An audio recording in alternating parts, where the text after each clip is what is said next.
అలా మన ఇప్పటి వరకు విమానయాన చరిత్రలోనే చూస్తే ఇంత ఘోర ప్రమాదం చోటు చేసుకోలేదు.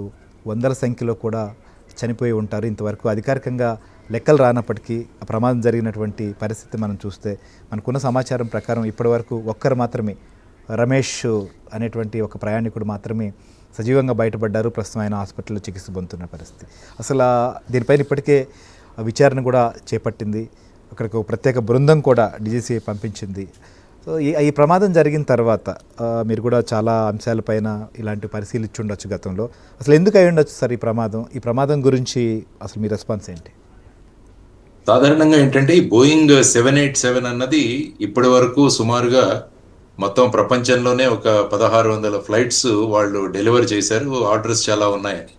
జనరల్ గా 787 డ్రీమ్ లైనర్ అన్నది ఒక మంచి ఎయిర్ క్రాఫ్ట్ అన్నది కూడా, అంటే మధ్యలో కొన్ని టెక్నికల్ ప్రాబ్లమ్స్ కొన్ని వచ్చాయి ఈ మధ్య కాలంలో మీరు చూసుకుంటే. కానీ ఈ విధంగా బోయింగ్ 787 లో ఫ్యాటల్ యాక్సిడెంట్ జరగడం అన్నది ఇదే మొదటిసారి. ఇంతకుముందు చూసుకుంటే మీరు ఒకసారి బ్యాటరీ ఫైర్స్ జరిగిన ఉన్నాయి, ఫ్యూయల్ లీక్స్ జరిగిన ఉన్నాయి, వైరింగ్ ఇంజిన్ ప్రాబ్లమ్స్ ఉన్నాయి. వీటన్నిటి మీద కొన్నిసార్లు వీటిలను మళ్ళా విత్డ్రా చేసి వీటిలను మాడిఫై చేసి కూడా ఇవ్వడం జరిగింది. కానీ ఇప్పటి వరకు ఒక ఫ్యాటల్ యాక్సిడెంట్ జరగడం అన్నది బోయింగ్ 787తో ఇదే మొదటిసారి అని వారు అంటున్నారు.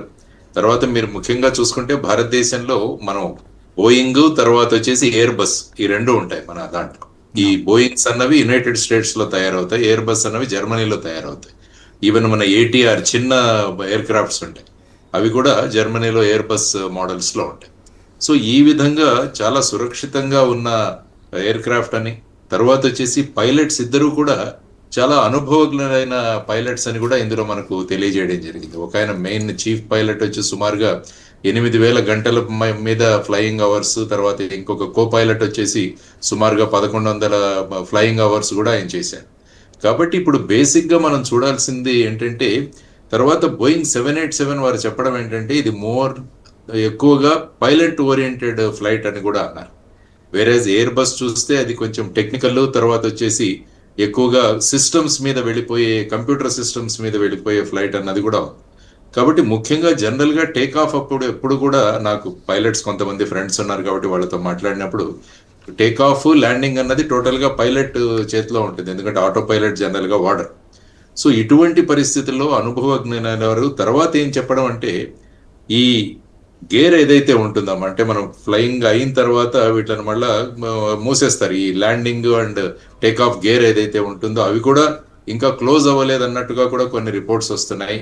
ఆ తర్వాత వచ్చేసి ఈ డక్ట్స్ ఏవైతే ఉన్నాయో తర్వాత ఈ ఓపెన్ అవుతుంటాయి మనం ల్యాండింగ్ కానీ చేసేటప్పుడు, అవి కూడా ఓపెన్ ఒక విచిత్రమైన పొజిషన్ లో ఉన్నాయని చెప్పేసి కొన్ని రిపోర్ట్స్ చదవడం జరిగింది. కాబట్టి ఇప్పుడు ముఖ్యంగా DGCA వాళ్ళు, తర్వాత ఈవెన్ బోయింగ్ కంపెనీ, వీరందరూ కూడా ఇన్వెస్టిగేషన్లు చేయబోతున్నారు.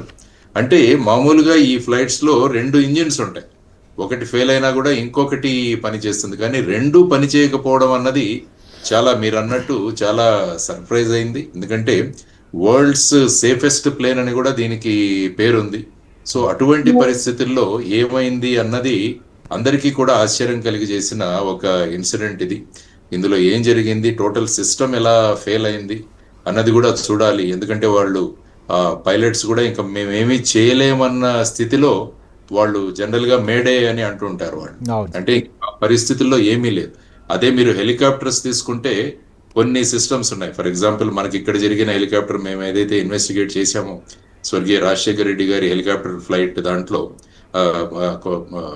క్రాష్ లో ముఖ్యంగా అక్కడ గో అరౌండ్ అన్నది మాట్లాడుతుంటారు. అంటే హెలికాప్టర్ ని సడన్ గా గాలిలోకి తీసుకెళ్లే చర్యను గో అరౌండ్ అంట. ఆ పర్టికులర్ ఇన్సిడెంట్ లో బ్లాక్ బాక్సెస్ లో కో పైలట్ అయిన MS రెడ్డి గారు ఆ రోజు మెయిన్ పైలట్ అయిన భాటియా గారికి గో అరౌండ్ అని చెప్పారు.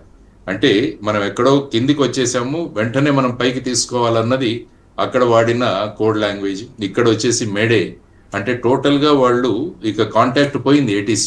సో అటువంటి పరిస్థితుల్లో ఏమైంది అని ఇన్వెస్టిగేషన్స్ బయటికి రావడం చాలా ముఖ్యం. ఏదేమైనా కూడా చాలా హృదయ విదారకమైన సంఘటన ఇది. ఆ తర్వాత అది వెళ్ళి అక్కడ ఉన్న BJ మెడికల్ కాలేజ్ హాస్టల్ కూడా ఢీ కొట్టడం, అక్కడ కూడా కొంతమంది మెడికల్ స్టూడెంట్స్ కూడా అందులో ఇన్వాల్వ్ అయ్యారని చెప్పి మనం అనుకుంటున్నాం. అందులో ముఖ్యంగా విజయ్ రూపానీ గారు, ఎవరైతే గుజరాత్ ముఖ్యమంత్రి గారు ఇంతకు ముందు ఉండేవారో మాజీ ముఖ్యమంత్రి, వారు కూడా పోవడం, ఇవన్నీ కూడా ఒక చాలా సీరియస్ ఇన్సిడెంట్. మన ఏవియేషన్ సెక్యూరిటీ, ఏవియేషన్ సేఫ్టీ దాన్ని కూడా మళ్ళా ఒక రివ్యూ తీసుకోవాల్సిన అవసరం ఎస్ ఏర్పడిందని సార్, మీరు అన్నట్లుగా ఈ బోయింగ్ 787-8 డ్రీమ్ లైనర్ విమానంలో గతంలో హైడ్రాలిక్ లీక్ కావచ్చు, లేకపోతే బ్యాటరీ సమస్యలు వచ్చి ఎమర్జెన్సీ ల్యాండ్ అయిన సందర్భాలు కూడా ఉన్నాయి. సో డీజీసీ కూడా దీన్ని హెచ్చరించింది అనేది కూడా తెలుస్తోంది. ఒకవేళ నిజంగా చేస్తే దీనిపైన రెస్పాండ్ కాలేదా, లేకపోతే నిజంగా అలాంటి ఇష్యూస్ ఉండి కూడా ఏమన్నా మళ్ళీ